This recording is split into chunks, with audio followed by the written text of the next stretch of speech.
12 जून रोजी अहमदाबादमधून उड्डाण केल्यानंतर लंडनला जाणारं बोईंग 787-8 ड्रीमलाइनर हे विमान कोसळलं होतं आणि या विमान अपघाताचं कारण उघड करणारा एक प्राथमिक रिपोर्ट म्हणजेच प्रिलिमिनरी रिपोर्ट जाहीर करण्यात आलेला आहे। हा रिपोर्ट कोणत्याही अंतिम निष्कर्षापर्यंत येत नाही, पण एअर ॲक्सिडेंट इन्व्हेस्टिगेशन ब्युरोच्या या अहवालामधून अपघातापूर्वीच्या शेवटच्या क्षणातल्या 2 पायलट्सच्या संवादाचं विश्लेषण करण्यात आलं आणि त्यातून विमानाच्या दोन्ही इंजिनाला होणारा इंधन पुरवठा हा बंद झाल्याचा निष्कर्ष काढण्यात आलाय। पण हा इंधन पुरवठा नेमका कुणी बंद केला, काही तांत्रिक अडचणींमुळे हे दोन्ही स्विच बंद झाले का, असे अनेक प्रश्न या निमित्तानं उपस्थित होत आहेत। या सगळ्या प्रश्नांची उत्तरं आज आपण या शो मध्ये जाणून घेणार आहोत। आपल्यासोबत या शो मध्ये 2 विश्लेषक आहेत। रोहित चंदावरकर एव्हिएशन एक्सपर्ट्स आहेत। रोहित चंदावरकर यांचं या चर्चेमध्ये स्वागत। त्याचबरोबर स्क्वॉड्रन लीडर अजय परांजपे हे सुद्धा आपल्यासोबत या चर्चेमध्ये आहेत आणि या चर्चेतून आपण जाणून घेणार आहोत की काय तांत्रिक बाबी या सगळ्या अहवालातून समोर येतात। सुरुवातीला मी रोहित चंदावरकर यांच्याकडे जातो। रोहित सर, हा जो अपघात झाला याचा प्रिलिमिनरी रिपोर्ट 15 पानांचा तुम्ही वाचलेला आहे। या रिपोर्टमधून कोणत्या बाबी उघड होतात, अपघाताचं नेमकं कारण काय दिसून येतंय? हे बघा, अपघात झाला त्याच्यानंतर जो काही शॉक सगळ्यांना बसला होता त्या काळामध्ये पहिले 1-2 दिवस वेगवेगळे अंदाज सगळीकडे व्यक्त होत होते। त्यातला एक अंदाज असा होता की म्हणजे दोन्ही इंजिन्स एकदम एका वेळी बंद पडण्यामागे काय कारण असू शकतं, कारण दोन्ही इंजिन्सचं ऑपरेशन हे सेपरेट असतं आपल्याला माहिती आहे आणि त्याला बॅकअप्स असतात वेगवेगळे। एक थिअरी होती की मल्टिपल बर्ड हिट आहे का, दुसरी थिअरी होती की आणखी काही म्हणजे फ्युएल सप्लाय वगैरे काय झालं का, तिसरी थिअरी आणखी काही होती वगैरे। तर आज जो प्रिलिमिनरी रिपोर्ट आलेला आहे AIBचा त्याच्यामध्ये स्पष्ट असं दिसतंय किंवा दाखवलंय त्यांनी की कॉकपिटमध्ये तुमचं जे थ्रॉटल असतं म्हणजे थ्रस्ट लिव्हर्स असतात इंजिनसाठी, त्याच्या खाली 2 स्विच, 2 इंजिनचं विमान असल्यामुळे 2 स्विच असतात की ज्याला फ्युएल सप्लाय स्विच असं आपण म्हणतो। आणि एअरक्राफ्टची मुवमेंट सुरू झाल्यापासून एअरक्राफ्टची मुवमेंट जिथे ते लँड होतं तिथे पूर्ण थांबेपर्यंत, इंजिन्स बंद होईपर्यंत हे स्विच ऑनच राहतात किंवा राहावे अशी अपेक्षा आहे। आणि इथे असं दिसतंय की टेक ऑफ नंतरच्या काही सेकंदातच हे 2 स्विच बंद झाले आणि ते 2 स्विच बंद झाल्यामुळे फ्युएल सप्लाय हा इंजिनला जाणं बंद झालं आणि साधारण 5-7 सेकंदांनी एक वैमानिक त्यातला असं बोलतोय, असं कॉकपिट व्हॉइस रेकॉर्डर मध्ये आले की अरे हे स्विच कसे बंद झाले किंवा तुम्ही बंद केले का, असं दुसऱ्याला विचारतोय आणि दुसरा म्हणतोय की मी बंद केले नाही, त्याच्यावरून हे ऑटोमॅटिकली बंद झाले, हार्डवेअरचं फेल्युअर, सॉफ्टवेअरचं फेल्युअर असं बंद झाले असं दिसतंय। मी तुम्हाला एक बोईंग 777 विमानाचं मॉडेल दाखवतो। बोईंग 777 हे बोईंग 787 सारखंच मॉडेल आहे म्हणून ते दाखवतोय, ते माझ्याकडे आहे। मी बोईंगच्या एका ट्रेनिंग पूर्ण केल्यावर मला हे मॉडेल देण्यात आलं होतं बोईंग कडून। आता ह्याच्यामध्ये बघा, हा जो इंजिनचा पार्ट, हे 2 इंजिन्स विमानाचे आहेत, मला असं धरतो मी तर तुम्हाला दिसेल ही विमानाची 2 इंजिन्स आहेत। या 2 इंजिनला सप्लाय करणारा फ्युएल टँक हा इथे खाली असतो मधल्या भागामध्ये आणि विंग्सच्या काही भागामध्ये, आणि त्याच्यातून हा सप्लाय या विमानाला जातो म्हणजे इंजिन्सला जातो। आता कॉकपिट हे जे आहे इथे, कॉकपिट मधून हे सगळं कंट्रोल होतं आणि 787 विमान जे आहे त्याच्यामध्ये फ्लाय बाय वायर कंट्रोल्स आहेत, म्हणजे सगळे इलेक्ट्रॉनिक कंट्रोल्स आहेत, त्याच्यामध्ये कुठले मेकॅनिकल कंट्रोल नाहीयेत। तर हे स्विचेस ऑफ केल्यानंतर कॉकपिट पासून मागे एक इलेक्ट्रॉनिक याच्यात जाऊन तो फ्युएल सप्लाय म्हणजे इलेक्ट्रॉनिक सिग्नलद्वारे तो फ्युएल सप्लाय बंद झालेला आहे। जर इंजिनमध्ये, एअरक्राफ्टच्या इंजिनमध्ये काही कारणाने आग लागली, आणखी काही झालं तर क्रूज लेवलला विमान असताना हे स्विच ऑफ करण्याची पद्धत आहे अत्यंत रेअर केसेसमध्ये किंवा इमर्जन्सीमध्ये। पण नॉर्मल केसमध्ये, विशेषतः टेक ऑफ स्टेजला जेव्हा विमान टेक ऑफ करतं आहे अशी परिस्थिती आहे, अत्यंत क्रुशियल स्टेज आहे, त्याच्यामध्ये ह्या विमानाच्या दोन्ही इंजिन्सना कमालीची पॉवर म्हणजे 95 to 100% पॉवर थ्रस्ट हा जो लागतो तो दिला जातो आणि त्या स्टेजला हे स्विच बंद करण्याचा प्रश्नच येत नाही। अशा परिस्थितीत हे बंद कसे झाले असा आता पुढचा इन्व्हेस्टिगेशनचा भाग आहे। पण तुमच्या प्रश्नाचं बेसिक उत्तर असं की आज असं कळलेलं आहे की या विमानाच्या अपघातामध्ये जे समोरून त्याला काहीतरी बर्ड हिट होणं किंवा त्याच्यावर काहीतरी पडणं किंवा काहीतरी त्याच्या पायलट एरर असणं वगैरे असे काही प्रकार जे आधी प्रेडिक्ट करण्यात आले होते काही तज्ञांकडून किंवा तशा शक्यता व्यक्त करण्यात आल्या होत्या, त्याच्यापैकी काही झालेलं नाही। या बोईंगच्या विमानामध्ये सगळ्या सिस्टीम्स मधला बॅकअप्स असतात, सगळ्या गोष्टींना इलेक्ट्रॉनिक कंट्रोल असतो।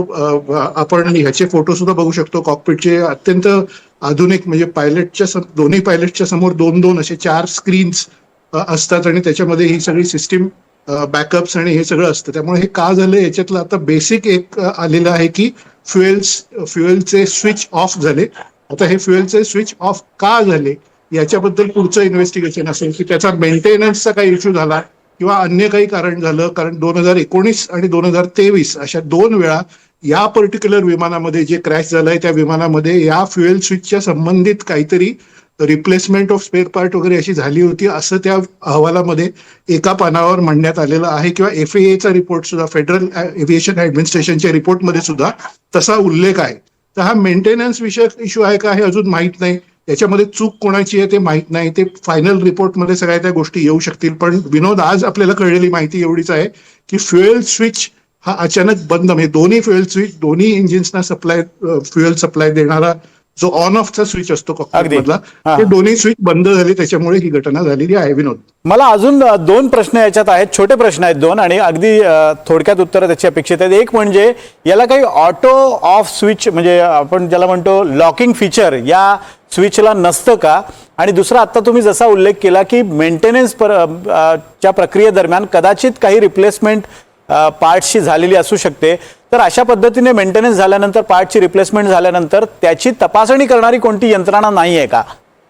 विनोद, मी स्वतः बोईंग 777 आणि बोईंग 787 या दोन्ही विमानांच्या कॉकपिटमध्ये फ्लाइंग, म्हणजे इतर 2 पायलट्स फ्लाइंग करत असताना बसलेलो आहे. आणि सगळे म्हणजे सगळ्या सिस्टीम्स काय आहेत हे मी जाणून घेतलं आणि त्याचा मी अभ्यास, मी बोईंगच्या ट्रेनिंगला गेलो होतो सिंगापूरला, तिथे मी केला आहे. तर तुम्हाला मी सांगतो की हे स्विचेस असोत किंवा फ्लॅप्स असोत किंवा आणि कुठलं बाकी सगळं असो, त्याला लॉकिंग सिस्टीम, म्हणजे या स्विचचं पर्टिक्युलर उदाहरण तुम्हाला मी देतो की आपल्या घरातला स्विच असतो जो आपण नुसतं एक बटन दाबून ऑन ऑफ करतो किंवा वरती खाली करतो, तसा हा स्विच नसतो. याला एक लिफ्ट करून खाली घ्या किंवा लिफ्ट करून वरती घ्या अशा प्रकारचं, म्हणजे फोक्सवॅगन कार जर तुम्ही चालवली असेल तर त्याच्यामध्ये रिव्हर्स करण्यासाठी गिअर, जसं तुम्हाला गिअरचं हे लिव्हर ही दाबून फिरवावी लागते, त्यामुळे ती अशी आपोआप मागे पुढे होत नाही, तसं असतं. म्हणजे हे स्विच तुम्हाला असे 2 बोटांनी लिफ्ट करून पण हे ऑटोमॅटिक असतं की मॅन्युअल करावं लागतं? हे मॅन्युअल आहे. हे स्विचेस मॅन्युअल आहे. अच्छा. टेक ऑफच्या स्टेजला अनेक गोष्टी मॅन्युअल आहेत, जसं की थ्रस्ट लिव्हर तुम्ही वाढवता, म्हणजे ज्याला थ्रॉटल म्हणतात, ते तुम्ही पॉवर इंजिनची वाढवत नेता वरती टेक ऑफला क्लिअरन्स मिळाल्यानंतर, आणि तुमचा साधारण 180 नॉट किंवा 180-190 नॉट स्पीड झाल्यावर तुम्ही जे ज्याला योक असं म्हणतात, म्हणजे जे पुढे तुमच्या हे असतं ते मागे ओढता तुम्ही लिव्हर, त्याच्यामुळे विमान वरती उडतं, त्याचा टेक ऑफ होतो, ते सुद्धा मॅन्युअल आहे. तर या गोष्टी मॅन्युअल आहेत आणि ह्या ऑटोमॅटिक ऑफ होत नाहीत. आता ते चुकून धक्का लागला आणि स्विच बंद झाला असंही होत नाही, कारण मी तुम्हाला एक्सप्लेन करून सांगितलं की ते असं उचलून खाली घ्यायला लागतं, उचलून वरती घ्यायला लागतं, किंवा फ्लॅप्स सुद्धा तुम्हाला 5%, 10%, 15% जे काही तुम्हाला डिप्लॉय करायचे असतील ते तुम्हाला उचलून असे हलवून, म्हणजे 2 वे त्याला मुवमेंट असते. उचलून ते लॉक पोझिशन, म्हणजे जाणीवपूर्वक केल्याशिवाय ते होणार नाही. हे धक्का लागून किंवा चुकून झालेलं नाही. आणि कॉकपिट व्हॉइस रेकॉर्डर मध्ये, विनोद, महत्वाचा पॉईंट सांगतो, कॉकपिट व्हॉइस रेकॉर्डर मध्ये एक पायलट म्हणतोय की why are the switches off का, किंवा असं म्हणतोय की did you put the switch off. दुसरा पायलट म्हणतो की I have not done it, म्हणजे मी ते केलेलं नाही असं म्हणतोय. याचा अर्थ दोघांना माहिती आहे की हे स्विचेस किती महत्वाचे आहेत आणि ते कसे ऑफ झाले. तर त्याच्यामध्ये काही इलेक्ट्रॉनिक काही गोष्टी झाल्या किंवा काही सॉफ्टवेअरचा काही प्रकार झाला की ज्याच्यामुळे हीटअप इंजिन खूप झालंय आणि ते ऑफ झाले. काय झालं खरंच कोणाला काही माहित नाही. आणि कदाचित मेंटेनन्सच्या संबंधित याच्यात काही इश्यू आहे का, स्ट्रक्चरल इश्यू आहे, सॉरी. म्हणजे मला असं म्हणायचंय की फेडरल एव्हिएशन ऍडमिनिस्ट्रेशन अमेरिकेचं जे त्यांचा एक रिपोर्ट आलाय आता, तो सगळीकडे सर्क्युलेट होतोय. त्याच्यामध्ये त्यांनी ही वॉर्निंग दिली आहे की 737 मॅक्स विमान जे आहे त्याच्यामध्ये सुद्धा हा जो स्विच असतो तो काही वेळा ऑटोमॅटिक ऑफ झाल्याची काही उदाहरणं त्यांना दिसली आहेत. तर त्याच्यासाठी रेक्टिफाय करण्याच्या काही यंत्रणा, म्हणजे काही दुरुस्त्या वगैरे त्यांनी रेकमेंड केल्या होत्या आणि त्या जगभरातल्या 737 मॅक्स मध्ये झाल्या आहेत. अर्थात हे विमान 787 आहे, हे खूप जास्त आधीचं आणि ऍडव्हान्स्ड आहे. म्हणजे 737 मॅक्स मध्ये जे प्रॉब्लेम येत होते ते ह्या विमानामध्ये नाही आहेत. हे विमान 11 वर्ष उडत होतं, त्याच्यात तसे काही फार प्रॉब्लेम आलेले कुठे दिसलेले नाहीत. पण आपल्याला खरोखरच आता या स्टेजला सांगता येत नाही की हे 2 स्विच हे ऑफ कशामुळे झाले, आणि तो पुढे इन्व्हेस्टिगेशनचा भाग तो असेल असं मला वाटतंय. अगदी. अजय सर, तुमच्याकडे मी येतो की आता या रिपोर्टवर आपण जर नजर टाकली तर त्यात एक प्रमुख गोष्ट आढळते, ती म्हणजे पुन्हा इंजिन चालू करण्याचा किंवा फ्युएल पुरवठा सुरू करण्याचा प्रयत्न केला गेला. त्यापैकी एक इंजिन काही सेकंद सुरू झालं होतं आणि दुसरं इंजिन त्याचा स्विच ऑन करून ते सुरू होण्याच्या बेतात होतं. मला हे विचारायचे की इतक्या कमी वेळात हा अपघात झाला, त्यामुळे कदाचित पायलट्सना तो वेळ मिळाला नसेल, पण किती वेळात साधारण हे पुन्हा इंजिन सुरू होऊ शकलं असतं आणि हा अपघात टाळता आला असता? किंवा काही वेळ होता का म्हणजे पुन्हा विमान सुरू करायला? सांगणं जरा कठीण आहे, कारण मी माझा अंदाज वेळ नव्हता. आणि मुख्य एक गोष्ट अशी आहे की जुन्या काळच्या विमानांमध्ये पायलट्सला पुन्हा रिलाईट, ज्याला रिलाईट म्हणतो आपण, की ते पायलट्सना पुन्हा अटेम्प्ट करायचं. इथे ही सिस्टम ऑटोमॅटिक आहे, त्यामुळे म्हणजे जेव्हा ते फ्युएल स्विच पुन्हा ऑन पोझिशन मध्ये गेले तेव्हा त्याच्यात एक कॉम्प्युटर असतो ज्याला म्हणजे कॉम्प्युटर इंजिन कंट्रोल करतो, त्यांनी आपोआप ती प्रोसेस चालू केली. जे तुम्ही म्हणताय की ते इंजिन सुरू व्हायचं, म्हणजे लेफ्ट इंजिन ऑलमोस्ट फुल स्टार्ट झालं, हे आपोआप कॉम्प्युटरनी केलं. ते म्हणजे सेन्सिंग की अरे इंजिन सुरू असलं पाहिजे. तर मला असं वाटतं जरा थोडी हाईट अजून असती तर कदाचित हे वाचले असते, असं माझं वैयक्तिक मत आहे. की मग ते इंजिन पूर्ण सुरू होऊन त्याचं थ्रस्ट जनरेट होऊन they could have recovered the aircraft, असं माझा अंदाज आहे. पण या दोन पायलट्स मधला संवाद बघितला तर कुठेतरी गोंधळ स्पष्ट दिसतोय. म्हणजे फ्लाईट जेव्हा टेक ऑफ करणार असतं त्यावेळेला दोन्ही पायलटमध्ये काही संवाद होत नाही का? म्हणजे आता जो अहवाल दिसतोय त्याच्यात संवादातला अभाव दिसतोय. नाही, मी तसं नाही म्हणणार, कारण मी सुद्धा म्हणजे एअरफोर्समध्ये होतो आणि पायलट्स बरोबर फ्लाय केलेलं आहे कॉकपिटमध्ये, जसं सरांनी फ्लाय केलेलं आहे. तेव्हा बिकॉज तुमचं कॉन्सन्ट्रेशन असतं त्या कामामध्ये, प्रत्येकाचं काम हे डिसाइडेड असतं, तर त्याच्यामध्ये उगीच संवाद होत नाहीत. आणि विशेषतः ही जी फेज आहे टेक ऑफ आणि लँडिंग, हे फ्लाईटच्या वन ऑफ द म्हणजे most critical phases of the flight, त्यामुळे त्यांना पूर्ण कॉन्सन्ट्रेशन ठेवावं लागतं. त्यामुळे ते उगीच संवाद करणार नाहीत. जे काय त्या रिपोर्टमध्ये आलेलं आहे आणि माझ्या अनुभवातनं मी पायलटचं जे बघितलं आहे, तर जेव्हा तुम्ही अपेक्षा करत नाही की जेव्हा मी टेक ऑफ झालोय, आय हॅव अटेंड मोर म्हणजे माझं गती ही टेक ऑफच्या पेक्षा जास्त झालेली आहे, मी एक काही सेकंद हवेत गेलेलो आहे, त्यावेळेला अचानक एक सुद्धा नाही 2 इंजिन बंद पडणं is a shocking feel for the pilot. त्यामुळे त्यांना इन्स्टिंक्टिव्हली हे माहीत असेल की अरे दोन्ही इंजिन बंद म्हणजे मला पटापट आता ॲक्शन घ्यायला लागणार आहे. त्यामुळे बोलायला वेळ नसणारच आहे. जे काही डायलॉगचं त्याच्यात आलंय, मला तरी वाटत नाही की त्याच्यात काही त्या दोघांमध्ये कम्युनिकेशन गॅप आहे, कारण त्यांना वेळच नाही आहे बोलायला. द ऑब्व्हियस थिंग ज्याचा व्हॉइस आहे पहिला, त्याच्या लक्षात आलं रे इंजिन वाइंड डाऊन का होतंय, तर ही वुड क्विकली टेक, कारण ही नोज इन्स्टिंक्टिव्हली की अरे मला पटकन हे सुरू करायचंय. त्यामुळे त्यांनी त्याच्या फक्त लक्षात आलं की फ्युएल कट ऑफ झालेला आहे, म्हणून त्यांनी विचारलं की अरे काय एमर्जन्सीमुळे तू कट ऑफ केला का. जेव्हा तो नाही म्हणला तेव्हा नाव they have no time to speak, म्हणजे फक्त रिॲक्शन. आणि कदाचित काही सेकंदानंतर जेव्हा त्यांनी मेडे केलं, बहुतेक त्यांच्या लक्षात आलं होतं की आता हे आपल्या पलीकडचं आहे. पण हा सगळा एकूणच अपघाताच्या नंतरचा तपशील बघितला आणि आता हा 15 पानी प्रिलिमिनरी रिपोर्ट आहे त्यातला तपशील बघितला तर नेमकी चूक कुठे वाटते तुम्हाला? मी नाही ह्याच्यावर स्पेक्युलेट करणार, कारण एक तर मी बोईंग क्वालिफाईड नाही आहे, मी फक्त अंदाज लावू शकतो. आणि जसं सर म्हणले तसं बरोबर आहे की आता निदान नॅरो डाऊन झालंय की एवढे जे स्पेक्युलेशन होते बर्ड हिट आहे का हे आहे का, तर आता ते नॅरो डाऊन झाले. आता ह्याचा पुढचा जो तपशील होईल तो हे होईल की हे एक मोठं कोडं आहे की फ्युएल हे कट ऑफ कसं झालं आणि ते सुद्धा दोन्ही इंजिनचं कट ऑफ कसं झालं. त्यामुळे आता ही जी पुढची तपशील आहे ते ह्याचं उत्तर सांगेल. मला इथे बसून हे स्पेक्युलेट करणं बरोबर वाटत नाही, कारण स्पेक्युलेशनमध्ये काही असू शकतं. म्हणजे मी ज्याचा विचार केला नाही तो पण रिझन येऊ शकतो त्याच्या. पण तुर्तास तरी आता हा जो प्राथमिक अहवाल आहे त्यातनं काय निष्कर्ष काढता येऊ शकतो? मेन निष्कर्ष तोच आहे, साहेब म्हणले तसं, की फ्युएल कट ऑफ झालेलं आहे दोन्ही इंजिन्सला आणि ते अनपेक्षित होतं. म्हणजे पायलट्सवर सरप्राईज बाय दॅट की अरे हे फ्युएल कट ऑफ कसं काय झालं. त्यामुळे इंजिन थ्रस्ट लॉस झाला हे कळलं होतं आपल्याला पहिल्या ह्या प्रिलिमिनरी रिपोर्टच्या आधी. ते इंजिन थ्रस्ट म्हणजे इंजिनचा जो पुश असतो विमानाला तो कमी का झाला, तर इंजिन कट ऑफ व्हायला लागलं. हे आपल्याला त्या फ्लाईट डेटा रेकॉर्डरच्या डेटामधनं कळलं. मग ही प्रगती झालेली आहे. मग ते इंजिन बंद का व्हायला लागलं, तर इंजिन बंद होण्याचे पण बरीच कारणं असू शकतात. इंजिन फेल्युअर असू शकतं, आग असू शकते. म्हणजे पण ह्याच्यातनं क्लिअर झालं की नाही, प्रायमरीली फ्युएल कट ऑफ झाला दोन्ही इंजिन्सला. त्यामुळे माझ्या मते ही एक मोठी दिशेने प्रगती झालेली आहे. पण येस, हा एक प्रश्न राहणारच आहे की आता पुढचं उत्तर हे शोधलं जाईल की हे फ्युएल कट ऑफ कशामुळे झालं. आणि मला असं वाटतं एक अंदाज की एवढं वेल डेव्हलप विमान, एवढं ॲडव्हान्स, इतके वर्ष सेफली उडलेलं आहे, इतके वर्ष तेच फ्युएल कट ऑफ स्विचेस त्याच्यामध्ये होते. त्यामुळे आता हे खरंच मोठं कोडं आहे आणि काहीतरी नवीन ह्याच्यातनं येईल ज्याची आपण अपेक्षाच केली नव्हती, असा माझा वैयक्तिक अंदाज आहे. रोहित सर, तुम्हाला एक प्रश्न असा आहे की विमानाच्या कंट्रोल म्हणजे इलेक्ट्रॉनिक कंट्रोल युनिटमध्ये काही चुका असतील का? म्हणजे अचानक असं होण्याचं कारण काय वाटतं? म्हणजे रोहित सर, तुमचा कदाचित सायलेंट मोडवर आहे. हा, बोला. ओके माझा म्यूट होता. नाही, आता ऑफिसर म्हणाले त्याप्रमाणे आता कुठलंही स्पेक्युलेशन, हे बघा, एव्हिएशन मध्ये फार महत्वाचे रूल्स असतात आणि एव्हरीथिंग रन्स बाय रूल्स.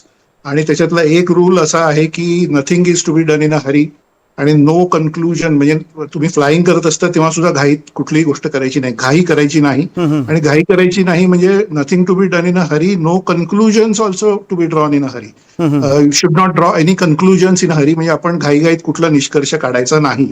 तर मला असं वाटतं की आता हे फ्लाय बाय वायर कंट्रोल्स जे आहेत त्याच्यामध्ये काय फेल्युअर, म्हणजे त्याच्यामध्ये फेल्युअर असण्याचा काही दिसत नाहीये प्रश्न. पण तो FAA चा जो रिपोर्ट आहे त्याच्यामध्ये मात्र ह्या फ्युएल स्विच बद्दल स्पेसिफिकली त्याचं लॉकिंग होत नाहीये अशा अर्थाचं एक पॅरेग्राफ आहे की त्याचं एक म्हणजे लॉकिंग होऊन ते जर ऑन केलेले असले तर ऑन पोझिशन मध्ये लॉक राहावे आणि ऑफ केले म्हणजे त्याला वरती जेव्हा आपण सुरू करतो तो वरती करतो ते बटन, तेव्हा त्याला रन असं तिथे शब्द लिहिलेले असतात कॉकपिटमध्ये, रन. आणि खाली तो असं उचलून आपण तो खाली खेचतो आणि बंद करतो तेव्हा तिथे लिहिलेलं असतं कट ऑफ. तर ते रन पोझिशन किंवा कट ऑफ पोझिशन दोन्ही पोझिशन मध्ये ते लॉक राहावे. एकदा तिथे नेले म्हणजे रन मध्ये नेले तर तिथे लॉक राहावं आणि खाली उचलून खाली घेतलं आणि कट ऑफ केलं तर तिथे लॉक राहावं, असं त्याचं हार्डवेअर किंवा सॉफ्टवेअर दोन्ही असतं. पण ते का फेल झालं आहे हाच सगळ्यात मोठा प्रश्न आहे. आता दुसरा एक भाग मी तुम्हाला सांगतो की काही वेळा हे बघा, फ्लाइंग मध्ये एक महत्वाची गोष्ट असते की वेदर. आता इथे सगळे म्हणतात की वेदर चांगलं आहे, म्हणजे हवामान खूप चांगलं आहे, अमुक आहे तमुक आहे. पण तुम्ही लक्षात घ्या की अहमदाबादला त्या दिवशी टेम्परेचर हे 41 डिग्रीपेक्षा जास्त नोट गेलेलं आहे. तर त्याच्यामध्ये एक गोष्ट असते की बऱ्याच वेळा पायलट्स असं करतात, म्हणजे मी हे बघितलेलं आहे नागपूर एअरपोर्टवर किंवा अन्य एअरपोर्टवर उन्हाळ्याच्या दिवसामध्ये जेव्हा टेम्परेचर 42, 44, 45 असं जातं तेव्हा कमांडर ऑफ द एअरक्राफ्ट म्हणजे कॅप्टन ज्याला आपण म्हणतो ते असं सांगतात की टेम्परेचर फार जास्त आहे आणि we will not do perform take of.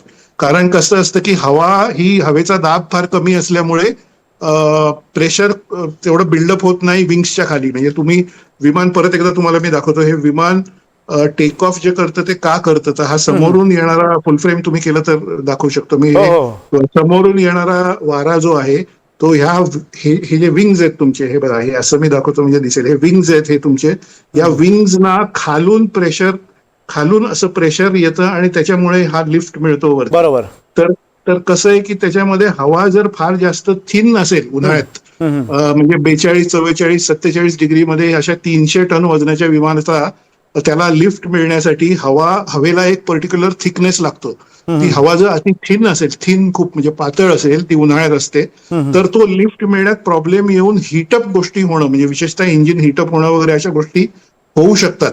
आणि त्याच्यात इंजिनचा RPM फार जास्त ठेवायला लागतोय, फ्युएलचं लोड सुद्धा खूप जास्त आहे आणि इंजिन खूप जास्त हिटअप झालं त्यामुळे कम्प्युटरनी तो एक स्विच ऑफचा कॉल घेतला, असं काहीतरी आहे का, असा मी प्रश्न केवळ उपस्थित करतोय. आणि हा मी एक जर्नलिस्ट म्हणून पत्रकार म्हणून, जर्नलिस्ट म्हणून उपस्थित करतो, एव्हिएशन एक्सपर्ट म्हणून नाही. कारण मी 32 वर्ष तुम्हाला माहिती आहे मी जर्नलिझम केलंय, मी एव्हिएशनच्या संबंधी सुद्धा. तर मी in a role of journalist I can say this, not as an aviation student. कारण एव्हिएशनच्या नियमानुसार असं कुठलं स्पेक्युलेशन द्यायचं नसतं. पण हे मी तुम्हाला सांगू शकतो की या विंग्समध्ये खालून प्रेशर जे बिल्डअप व्हायचं ते न झाल्यामुळे हीटअप जास्त होणं आणि त्याच्यामुळे कम्प्युटरनी तो एक स्विच ऑफचा कॉल गेला किंवा असं झालं, असं एक शक्यता केवळ मी व्यक्त करतोय. तुम्ही दोनदा तीनदा विचारलं म्हणून मी ही शक्यता व्यक्त करतोय. पण फायनल रिपोर्ट येईपर्यंत आपण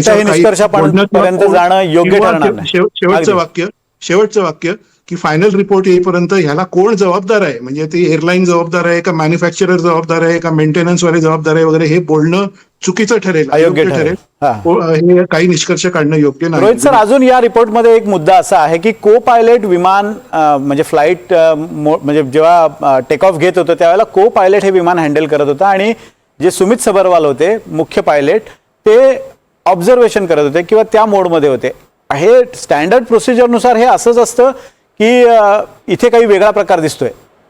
नाही, याच्यामध्ये कसं असतं की आता पायलट्स हे खूप अनेक तास फ्लाईंग करतात, अनेक फ्लाईट्सवर फ्लाईंग करतात. तर कसं असतं की 2 पायलट्स असतात, त्याच्यामध्ये एक सिनियर माणूस असतो जो कमांडर आपण ज्याला म्हणतो, त्या विमानाचा कमांडर किंवा कॅप्टन असं आपण म्हणतो, आणि दुसरा जो असतो तो को पायलट असतो. पण शेवटी को पायलट जे असतात त्यांना सुद्धा कधीतरी त्यांना एक कॅप्टन बनायचं असतं पुढे करिअरमध्ये. तर त्यांना ही प्रॅक्टिस पाहिजे की आपण सुद्धा कमांड देणं, आपण सुद्धा कंट्रोल करणं आणि ज्युनियर माणसांनी आपल्या शेजारी बसून को पायलट म्हणून काम करणं. त्यामुळे काही वेळा असं केलं जातं की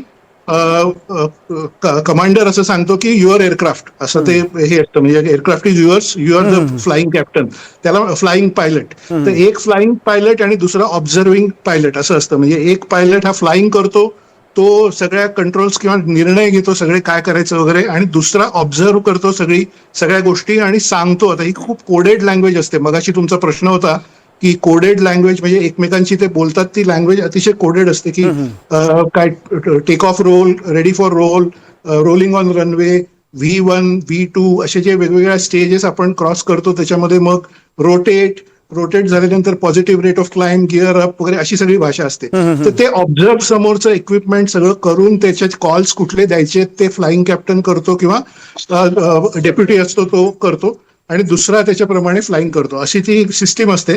त्याच्यामध्ये एक जण इन्चार्ज किंवा flying pilot who's flying the aircraft आणि दुसरा pilot who's observing the aircraft. तर ते आलटून पालटून ती जबाबदारी बऱ्याच वेळा एकमेकांवर देतात किंवा बदलत राहतात.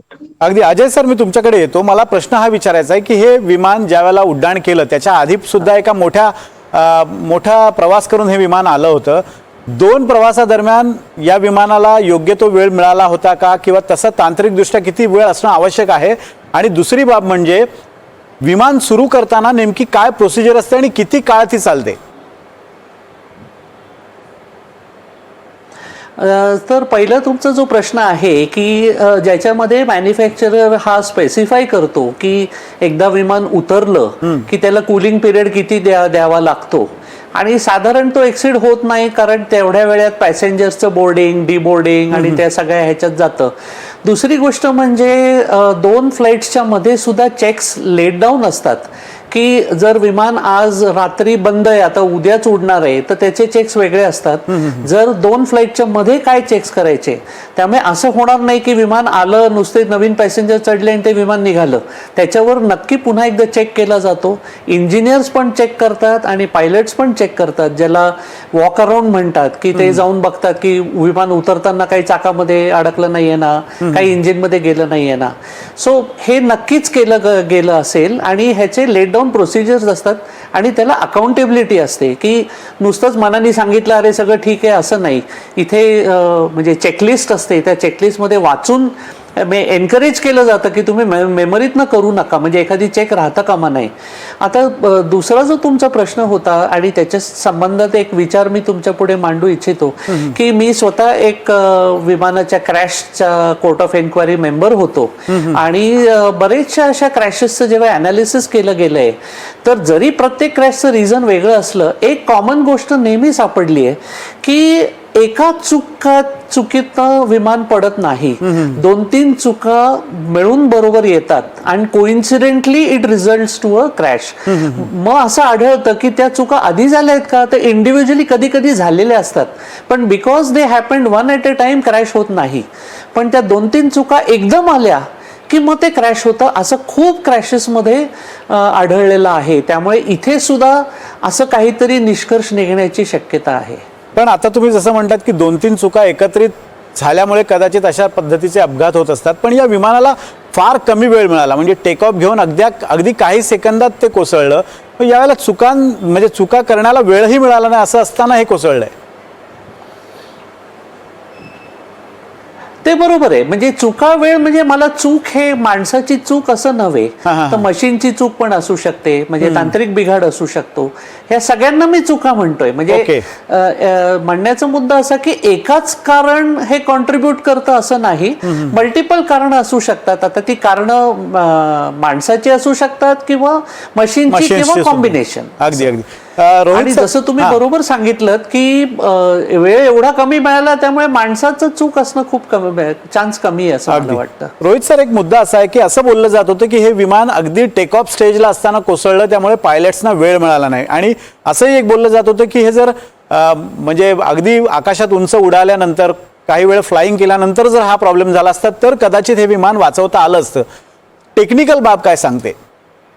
हे बघा, डेटा जो जगभरचा आहे त्याच्यामधनं अगदी स्पष्ट झालेलं आहे की 65% अपघात विमानांचे, टोटल विमानांचे जे काही अपघात होतात जगभरामध्ये, त्यातले 65% अपघात हे टेक ऑफ किंवा लँडिंगच्या वेळी होतात. म्हणजे 35% असे होतात की जे क्रूज लेवलला आपण जे म्हणतो, विमान आकाशात उंचावर आहे आणि 2 विमानांची टक्कर झाली किंवा विमानावर वीज पडली किंवा अन्य काहीतरी झालं, असं काही झालं आणि त्याच्यामुळे विमान कोसळलं किंवा अपघात झाला, असं 35% वेळाच होतं. 65% वेळा टेक ऑफ आणि लँडिंगच्या वेळी होता. तर ह्याच्यामध्ये टेक ऑफच्या वेळचा अपघात फार जास्त गंभीर असण्याची 2 कारणं आहेत. एक तर मगाशी एअरफोर्स ऑफिसर म्हणाले तसं तुम्ही अल्टिट्यूड ज्याला म्हणतो आपण, म्हणजे हाईट, सामान्य माणसाच्या भाषेत सांगायचं तर हाईट, त्याला म्हटलं जातं अल्टिट्यूड. विमान कुठल्या उंचीवर उडतंय त्याला अल्टिट्यूड असं म्हटलं जातं. तर अल्टिट्यूड तुमची 900 फूट, 500 फूट, 700 फूट अशीच असेल तर तुम्ही काय करणार, कारण तुम्हाला स्कोपच नसतो काही करायला. कारण त्या स्टेजला जर इंजिन्स बंद पडली, जसं की 2009 मध्ये न्यूयॉर्कमध्ये झालं होतं, हडसन रिव्हरमध्ये एक एअरबस A320 विमान नदीत उतरावायला लागलं होतं. त्याची पण बर्ड हिटमुळे अशी दोन्ही इंजिन्स बंद पडली होती.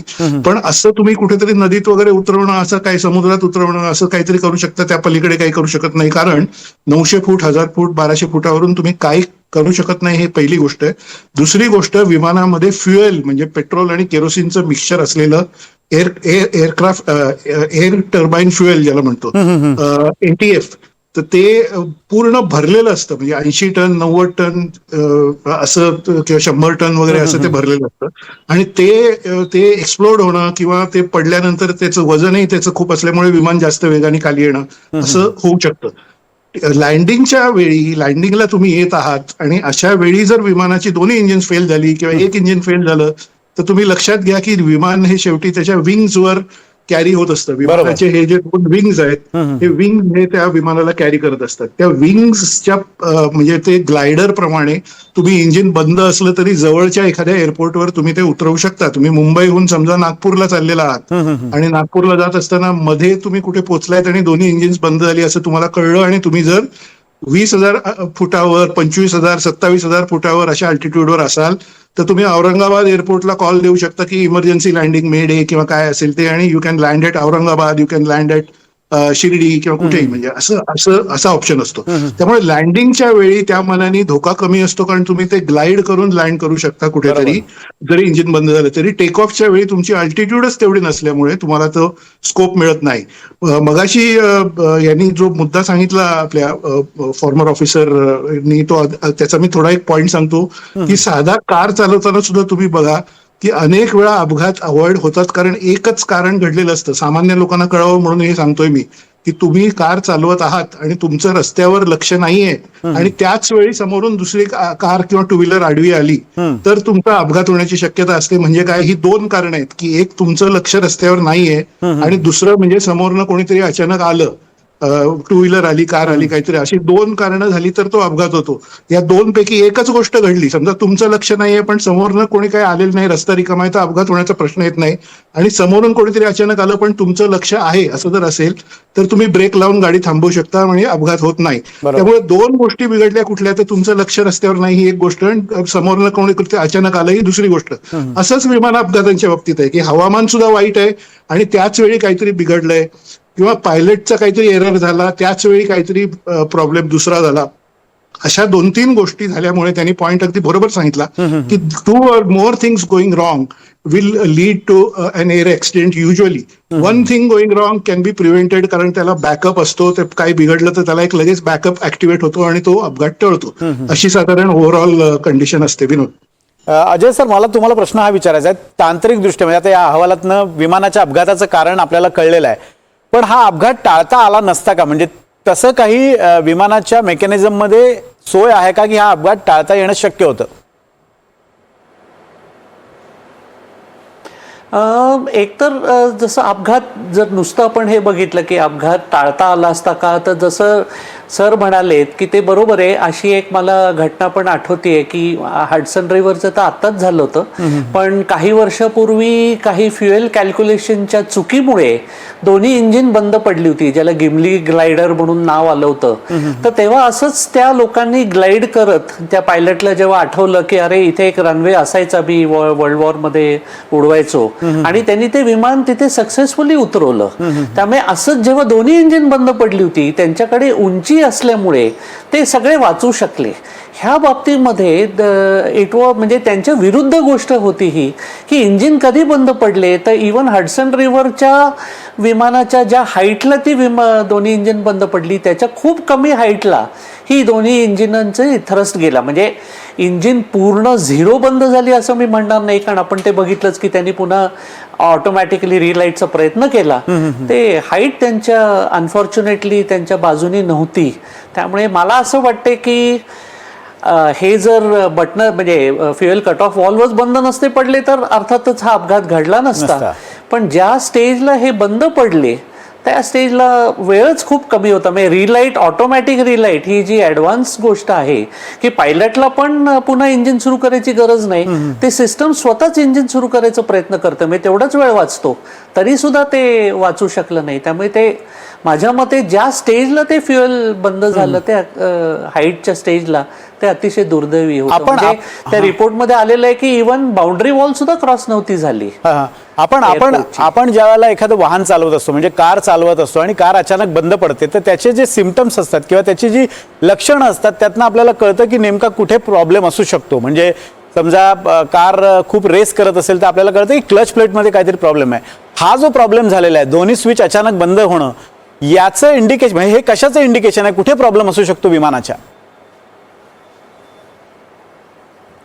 म्हणजे एक तर ही प्रॉबेबिलिटी नक्कीच आहे, जसं सर म्हणाले की काहीतरी ऑटोमॅटिक सिस्टम आहे की जसं एक मला माहिती आहे की बरेच विमानांमध्ये जर आग लागली तर विमानाला नाही, इंजिनला जर आग लागली तर ते इंजिन आग ही प्रचंड फास्ट पसरते, त्यामुळे त्याला लवकरात लवकर विझवणं. आता आग लागते म्हणजे तिथे कुठेतरी फ्युएलचा संबंध आला जो इंजिनमध्ये असतो.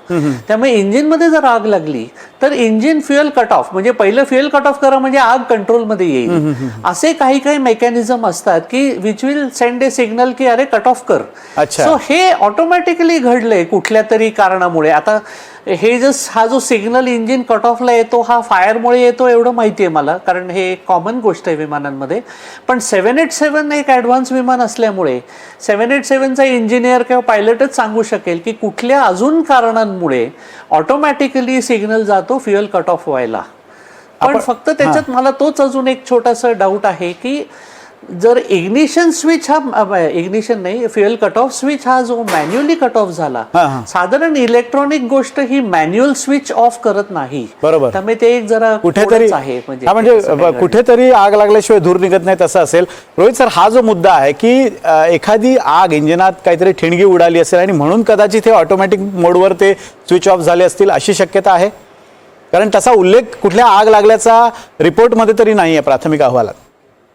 म्हणजे अपघात झाला त्याच्या पहिल्या दिवशी माझा अंदाज असा होता की बर्ड हिट असेल असं, म्हणजे बरेच एक इंडिगोचे पायलट सुद्धा अगदी कॉन्फिडेंटली माझी पायलट कॉन्फिडेंटली म्हणत होते की मीडियामध्ये म्हणत होते की बहुतेक बर्ड हिटच आहे, कारण त्यांनी अहमदाबादमध्ये खूप फ्लाईंग केलंय, त्यांचं म्हणणं होतं की बर्ड हिट आहे. बर्ड हिटमध्ये काय होतं की बऱ्याच वेळा मल्टिपल बर्ड हिटमध्ये या इंजिनमध्ये तुमच्या असे पक्षी खेचले जातात जे हे जे तुमचं इंजिन आहे हे हवा खूप वेगाने खेचत असतं इकडून, आणि त्याच्यामध्ये ते आजूबाजूचं काय फ्लॉक ऑफ बर्ड ज्याला आपण म्हणतो तसा जर असेल तर तो ती हवा खेचली जात असल्यामुळे ह्या इंजिनमध्ये खेचला जातो, आणि अगदी आजूबाजूला असलं तरी तो असं खेचला जातो. आणि तशा केसमध्ये काय होतं, इंजिनचे जे हे असतात म्हणजे पंखे ज्याला आपण मराठीत म्हणू फिरणारे, ते त्याच्याशी त्याचं फ्रिक्शन होऊन आग लागते बरं, कदाचित ठिणगी पडली. पण त्या केसमध्ये काय होतं की मागची बाजू जी इंजिनची असते त्याच्यामध्ये तुम्हाला हे विमान असं उडताना इकडून तुम्हाला स्पार्क्स दिसतात, असे प्रचंड स्पार्क्स आलेले दिसतात या केसमध्ये. तर मग काय होतं की हे स्पार्क्स आहेत म्हणजे ती फायर आहे का काय नुसता बर्ड हिट आहे हे कॅल्क्युलेशन करायला अवघड बनतं. पण अशा केसमध्ये स्पष्ट दिसतं की बाबा आगीसारखं झालंय आणि मग कट ऑफ होऊ शकतो. पण इथे तसं काही स्पार्क्स किंवा असं आग असं काही दिसत नाहीये. पॉइंट एवढाच आहे की 41 डिग्री टेम्परेचर असल्यामुळे आणि फ्युएलचा प्रचंड लोड असल्यामुळे जर खूप इंजिनचा आरपीएम खूप वेळ सुरू होता, एक दुसरं म्हणजे आरपीएम खूप हाय असतोच अर्थातच टेक ऑफच्या वेळी, हा एक भाग आहे. दुसरं म्हणजे हे दिल्लीहून अहमदाबादला आलेलं आहे, तिथे काही तर प्रॉब्लेम नव्हता, पण त्यावेळी सुद्धा इंजिन हिटअप खूप झालेलं आहे, असं काही आहे का हे बघायला लागेल. कारण इंजिन टेम्परेचर हे खूप जास्त झाल्यामुळे कट ऑफ ऑटोमॅटिक असा एक ऑप्शन कदाचित, म्हणजे असा एक शक्यतेचा अभ्यास हा इन्व्हेस्टिगेटर पुढच्या स्टेजला करतील असा माझा अंदाज आहे, केवळ अंदाज आहे पण तसा अंदाज आहे. कारण 41 डिग्री टेम्परेचर असणे हे याच्यातलं एक क्रुशल लिंक आहे असं मला वाटतं, कारण असू शकतं. कारण जून महिन्याच्या सुरुवातीला पाऊस अजून आलेला नाही, अशा परिस्थितीमध्ये सगळ्यात जास्त सूर्याची म्हणजे सोलर हे फार हिटिंग अप फार असतं, आणि दुपारी 1 वाजता वगैरे 1 वाजता 1:30 वाजता वगैरे अहमदाबादच्या ठिकाणी प्रचंड जास्त असतं. सूर्याची किरण तीव्र असतात त्यामुळे कदाचित खूप जास्त टेम्परेचरमुळे कट ऑफ काय ते आग असल्यासारखाच सेन्स त्याला आला आणि त्याच्यामुळे कट ऑफ असं काही I don't know, this is wild speculation. प्राथमिक शक्यता आहे असं आपण म्हणू शकतो. अगदी तो कदाचित अंतिम अहवालात त्याचा अधिक स्पष्टतेने कळू शकेल. पण अजून एक मुद्दा, ज्यावेळेला अपघात झाला होता त्यावेळेला अजून एक मुद्दा चर्चेत आला होता की या विमानाचे लँडिंग गिअर्स हे प्रॉपर ऑपरेट झाले नव्हते आणि कदाचित तेही एक कारण असू शकतं. पण तशी शक्यता तुम्हाला वाटते का? कारण या अहवालात तसा उल्लेख नाही. लँडिंगच्या वेळेचा भाग आहे, पण तो एक काहीतरी विमानाच्या खाली अशी एक वस्तू होती, म्हणजे अशी एक चर्चा होती एक्सपर्ट्स मध्ये की लँडिंग गिअर नीट ऑपरेट झाले नव्हते. पण ते तसं काय आहे? लँडिंग गिअरचं रिट्रॅक्शन हे कम्प्लिटली मॅन्युअल असतं, त्याला काही हे नाही. बघा पॉझिटिव्ह रेट ऑफ, आता तुम्हाला एक बेसिक सांगतो, थोडा वेळ म्हणजे 2 मिनिटं असेल तर, की प्रोसिजर अशी आहे की तुम्हाला एअर ट्रॅफिक कंट्रोलनी तुम्ही रनवेची सुरुवात असते, त्याला थ्रेशोल्ड म्हणतात. आता इथे अहमदाबादमध्ये रनवे 23.5 असा रनवे आहे, म्हणजे तो त्या रनवेची डायरेक्शन दाखवतो हा नंबर. 23 रनवेवर तुम्ही उभे आहात याचा अर्थ तुम्ही नैऋत्य दिशेकडे टेक ऑफ करत आहात. साऊथ वेस्ट दिशेकडे टेक ऑफ करत आहात. आता त्याचा अर्थ तिकडून वारा आहे आणि तुम्हाला एअर ट्रॅफिक कंट्रोलनी क्लिअरन्स दिल्यावर तुम्ही जो टेक ऑफ रोल ज्याला म्हणतात तो सुरू करता. त्याच्यानंतर 180 नॉट्सला ह्या विमानाने टेक ऑफ केलेला आहे. 180 नॉट्स म्हणजे साधारण 280 किलोमीटर पर आवर असेल, कारण 300 किलोमीटर पर आवर असेल साधारण.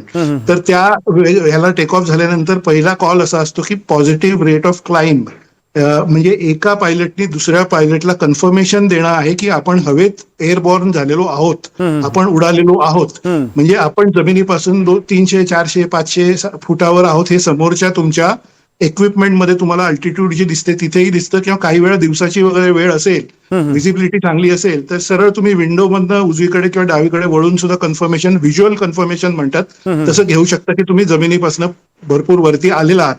त्या स्टेजला तुम्हाला पॉझिटिव्ह रेट ऑफ क्लाइंब असं तुम्ही दुसऱ्यांना सांगायचंय, आणि दुसऱ्या पायलटनी गिअर अप किंवा तुम्ही स्वतः सुद्धा गिअर अप असं म्हणायचंय, आणि समोरची जी लिव्हर असते गिअर अप करण्यासाठीची ती तुम्ही वरती खेचता कॉकपिट मध्ये, आणि त्याच्यामुळे सगळी चाकं म्हणजे रिअर व्हील्स काय अंडर कॅरेज आणि नोज अंडर कॅरेज Okay. समोरचं, हे सगळे आत येतात. पण हे कसं आहे, हे मॅन्युअल आहे. तुम्हाला जर पॉझिटिव्ह रेट ऑफ क्लाइंब नाहीये असं वाटत राहिलं, आणि हे ते या केसमध्ये झालेलं आहे की तुम्हाला पुरेसा वेग आणि पुरेशी अल्टिट्यूड, अच्छा.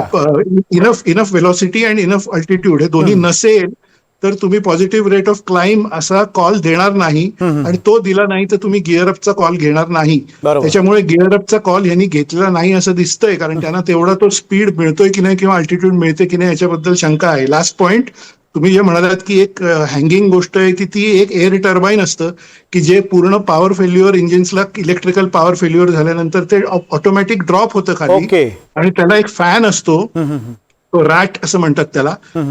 तो तो तो ड्रॉप होतो आणि त्याचा एक फॅन असतो, म्हणजे त्याला मोठ्या आकाराचा असा एक प्रॉपेलर असतो की जो ऑटोमॅटिक फिरायला लागतो हवेच्या प्रेशरमुळे. आणि तो फिरायला लागल्यामुळे एक इलेक्ट्रिकल चार्जिंग थोडं होऊन परत इंजिनला इलेक्ट्रिकल पॉवर देऊन रिस्टार्ट करता येतं का, यासाठी एक म्हणजे जनरेटर असल्यासारखा तो वर्क होतो, पॉवर जनरेटर. अगदी. तो इथे झालेला आहे. याचा अर्थ इलेक्ट्रिकल फेल्युअर हे म्हणजे ते स्विचेस ऑफ झाल्यानंतर एक इलेक्ट्रिकल फेल्युअर झाल्यासारखं त्याला कम्प्युटरला तो एक संदेश फील देतो. आलेला दिसतोय. हा, हा. आणि त्याने तो डिप्लॉय केलेला दिसतोय, तो रॅट जो आहे तो डिप्लॉय अगदी. केलेला दिसतोय. तर अगदी. ते मला त्याचा लँडिंग गिअर रिट्रॅक्ट न होण्याची काही संबंध आहे असं वाटत नाही.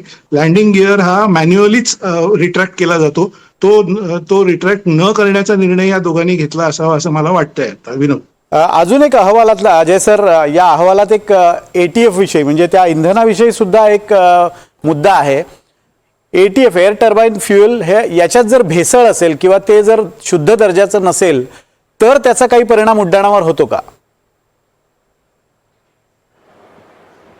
नक्कीच होतो. त्यामुळे त्या एव्हिएशन टर्बाईन फ्युएल म्हणून ते असतं आपल्या नेहमीचं, जसं केरोसिन किंवा पेट्रोल असंच असतं.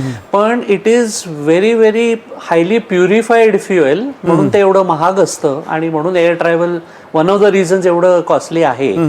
तर पण ह्याचं म्हणजे हे माहीत, म्हणजे ह्याचं इम्प्युरिटीचा परिणाम खूप घातक असतो.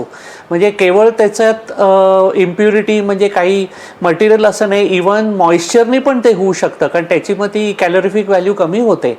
पण ह्याच्यासाठी चेक्स प्रचंड असतात. आणि मला जे आठवतंय, हा प्रिलिमिनरी रिपोर्ट आज मी सकाळी वाचला, त्याच्यामध्ये त्यांनी असा निष्कर्ष काढलाय की त्यांनी ते फ्युएल सॅम्पल्स घेतले, म्हणजे ज्याला बाउझर तिथे शब्द वापरला गेलाय, म्हणजे थोडक्यात तो फ्युएल भरण्याचं काम करतो, टँकर सारखा असतो.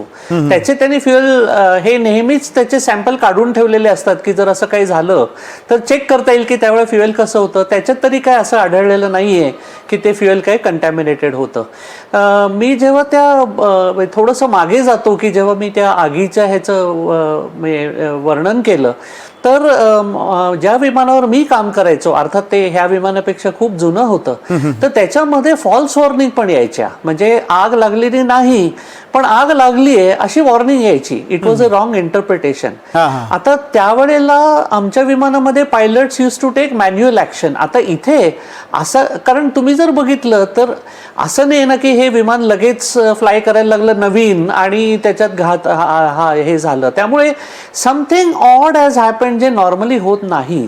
त्यामुळे चुकून एखादा इलेक्ट्रिकल रॉंग सिग्नल म्हणजे कट ऑफला की अरे आग लागली आहे, खरी आग लागली नव्हती कारण कुठेच वॉर्निंग नाहीये, कुठेच हे नाहीये, पण आग लागली आहे किंवा असं अजून काही फेल्युअर्स जेणेकरून डिझायनरनी हा विचार केलाय की ह्या कंडिशनमध्ये फ्युएल कट ऑफ करणं गरजेचं आहे, असं जर काही असेल तर हे चुकीचे सिग्नलमुळे ते कट ऑफ होण्याची शक्यता आहे. जसं साहेब म्हणले तसं मी म्हणतो, हे सगळे स्पेक्युलेशन आहेत. हे अर्थात म्हणजे हे मी म्हणणं की नाही हे कारण आहे हे अतिशय चुकीचं आहे. अशी कारणं असतात ज्याच्यामुळे आधी हे अपघात झालेले आहेत. रोहित सर, हाच प्रश्न पण थोडा तांत्रिक अंगाने मी तुम्हाला विचारतो. ATFचा तपास इथे केला गेला, म्हणजे त्या इंधनाची तपासणी केली गेली. काय कारण आहे इंधनाची तपासणी करण्याचं? म्हणजे याच्यात असं म्हटलं की समाधानकारक तिथे नमुने त्यांना आढळले. इंधनाची तपासणी करण्याचं काय कारण आहे आणि त्यातनं काय निष्कर्ष काय निघू शकतो? म्हणजे विनोद, युजली काय असतं की इतका मोठा अपघात अशा प्रकारचा झाल्यानंतर, क्रॅश झाल्यानंतर ज्या शक्यता वर्तवण्यात आलेल्या असतात की याची काय काय कारणं असतील. पहिल्या दिवशीच आपण जे केले, काही शोज केले मी काही ठिकाणी, त्याच्यामध्ये मी ज्या 2-3 गोष्टी बोललो त्याच्यातली एक गोष्ट म्हणजे मल्टिपल बर्ड हिटची शक्यता असं होतं. दुसरी मेकॅनिकल फेल्युअर किंवा अशी काहीतरी की ज्याच्यामध्ये काही गोष्टी जॅम होतात आणि तुमचे फ्लॅप्स किंवा हे हालचाल होत नाही किंवा इंजिन फेल्युअर हे वेगवेगळ्या कारणांनी जे होतं त्याच्यातलं एक कारण असं असतं की फ्युएलमध्ये काहीतरी गडबड असणं वगैरे. तर अपघात जेव्हा होतो, असं मी म्हणत होतो की अपघात जेव्हा होतो आणि त्याची चौकशी सुरू होते तेव्हा स्टेप बाय स्टेप काय केलं जातं की याच्यातली एक एक शक्यता रूल आउट करणं. म्हणजे हे अमुक अमुक झालं का, तर नाही झालं, अशा पद्धतीने केलं जातं. म्हणजे काय झालं याचा निष्कर्ष काढताना, काय चुकलं काय बिघडलं याचा निष्कर्ष काढताना पहिल्यांदा आपण स्टेप्स अशा घेतो की काय झालं नाही.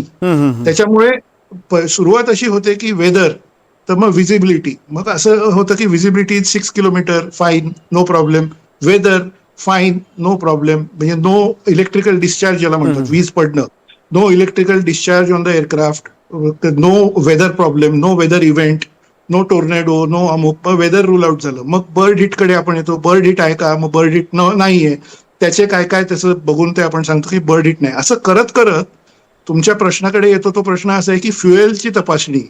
तर एक शक्यता अशी असते की फ्युएलमध्ये कंटॅमिनेशन झालं, अशा काही फार केसेस जगात झाल्याचं मी तरी ऐकलेलं नाहीये की एव्हिएशन टर्बाईन फ्युएलमध्ये काहीतरी ॲडल्ट्रेशन होतं आणि त्याच्यामुळे इंजिन बंद पडलं, असं काही फार कुठे झाल्याचं मी ऐकलेलं नाही आतापर्यंत. पण एक एक शक्यता रूल आउट करत आपण पुढे जात असतो. तेव्हा त्याच्यातली एक शक्यता की इंजिन्समध्ये जाणाऱ्या फ्युएलमध्ये बबल आल्यासारखं होणं. म्हणजे तुम्ही लक्षात घ्या की एक बबल जर आला, म्हणजे गॅप आली, तर त्याचं जे स्पार्किंग ज्या वेगाने व्हायला पाहिजे किंवा त्याला जी इग्निशन त्याचं जे सतत सुरू राहायला पाहिजे, कारण ते हवेला लक्षात घ्या प्रचंड कॉम्प्रेस करतं आणि मागे फेकतं. इंजिन जे असतं त्याच्यामध्ये हवा जी आत जाते ती हवेला ते खूप कॉम्प्रेस करतं, खूप जास्त त्याचं टेम्परेचर वाढवतं आणि मागे फेकतं.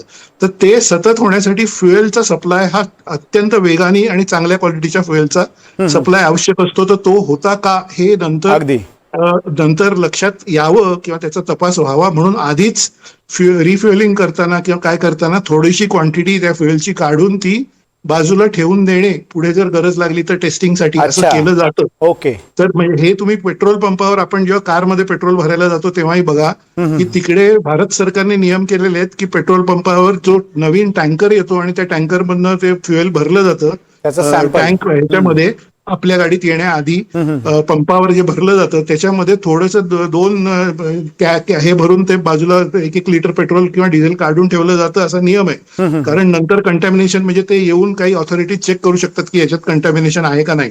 तर तसंच ते आहे की ते रिफ्युएलिंगच्या वेळी थोडं फ्युएल काढून बाजूला ठेवलं जातं आणि ते प्रिझर्व केलं जातं की ही क्वालिटी, या फ्युएलची डेन्सिटी क्वालिटी सगळी आहे की नाही. तर ती एक स्टँडर्ड ऑपरेटिंग प्रोसिजर आहे, त्याच्यामध्ये ती तशी झाली असणार. आणि हा अपघात झाल्यामुळे त्या दिवशी झालेल्या रिफ्युएलिंगचं काय सॅम्पल वगैरे असेल ते बघितलं असणार, म्हणून त्यांनी तो असा निष्कर्ष दिलेला आहे की फ्युएलमध्ये काही कंटॅमिनेशन नाही.